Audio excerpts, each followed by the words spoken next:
திண்டிவனம் அடுத்த தைலாபுரம் தோட்டத்தில் பாட்டாளி மக்கள் கட்சியின் இளைஞரணி, மாணவர் அணி, மகளிர் அணி நிர்வாகிகளுடைய கூட்டம் தொடங்கி நடைபெற்று வருகிறது. இது குறித்த கூடுதல் மற்றும் கள விவரங்களை செய்தியாளர் கோபிநாத் வழங்க நாம் கேட்கலாம். வணக்கம் கோபிநாத், இந்த கூட்டத்தில் என்னென்ன விஷயங்கள் தொடர்பாக ஆலோசனை மேற்கொள்ளப்பட இருக்கிறது, என்னென்ன அறிவுரைகள் வழங்கப்பட இருக்கிறது, அங்கே இருக்கக்கூடிய கள விவரங்கள் என்ன? கடந்த 2 நாட்களாக திண்டிவனம் அடுத்த தைலாபுரம் தோட்டம் பரபரப்போடு காணப்படுவது தொடர்ந்து நம்ம பார்த்துட்டு இருக்கோம்.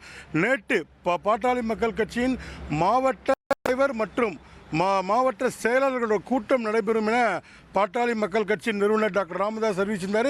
அதன்படி நேற்று மட்டும் 15க்கும் மேற்பட்ட மாவட்டங்களிலிருந்து நிர்வாகிகள் இங்கே டாக்டர் ராமதாஸ் சந்தித்தாங்க.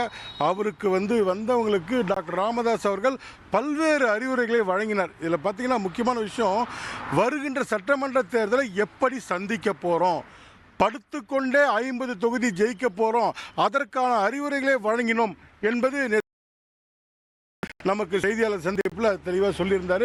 அது மட்டும் இல்லாமல் மக்களை எப்படி அணுகுவது, மக்களிடம் என்ன பேசுவது உள்ளிட்ட பல்வேறு விஷயங்களை நேற்று வந்திருந்த மாவட்ட தலைவர் மற்றும் செயலாளர் கூட்டத்தில் டாக்டர் ராமதாஸ் அவர்கள் அறிவுரையாக வழங்கி என்னென்ன செய்யணும், தேர்தல் எப்படி சந்திக்க போகிற அறிவுகளை வழங்கி அமைச்சார். இன்றைக்கி நடைபெற்றிருக்க கூட்டம் பார்த்திங்கன்னா காலை முதலே தமிழகத்திலிருந்து மாநில நிர்வாகிகள், அதாவது மகளிர் அணி, இளைஞர் அணி, மாணவர் அணி, இந்த 3 அமைப்பிலிருந்து மாநில நிர்வாகிகளுக்கு அழைப்பு விடுக்கப்பட்டது.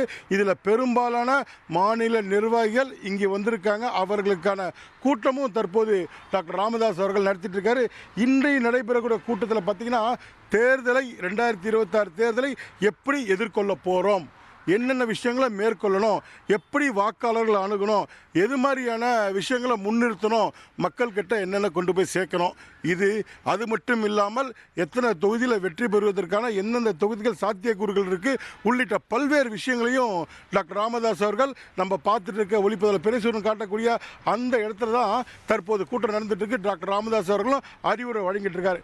இது மட்டும் இல்லாமல் சற்று முன்னர் பாட்டாளி மக்கள் கட்சியின் கௌரவ தலைவர் ஜி.கே. மணி செய்திகளை சந்தித்தார். அவர் சொன்ன விஷயமும் பார்த்தீங்கன்னா பாட்டாளி மக்கள் கட்சியில் சலசலப்பு இருப்பது உண்மைதான். நெருக்கடியான சூழ்நிலை சமாளிக்க நாங்கள் தொடர்ந்து பேசி வருகிறோம். நேற்றும் அன்புமணி ராமதாஸ் அவர்களிடம் பேசினேன், காலையும் ஐயாவிடம் பேசியிருக்க. கண்டிப்பாக 2 பேரும் விரைவில் நேரில் சந்திப்பார்கள். அதற்கான முழு முயற்சியை எடுத்து வருகிறோம்.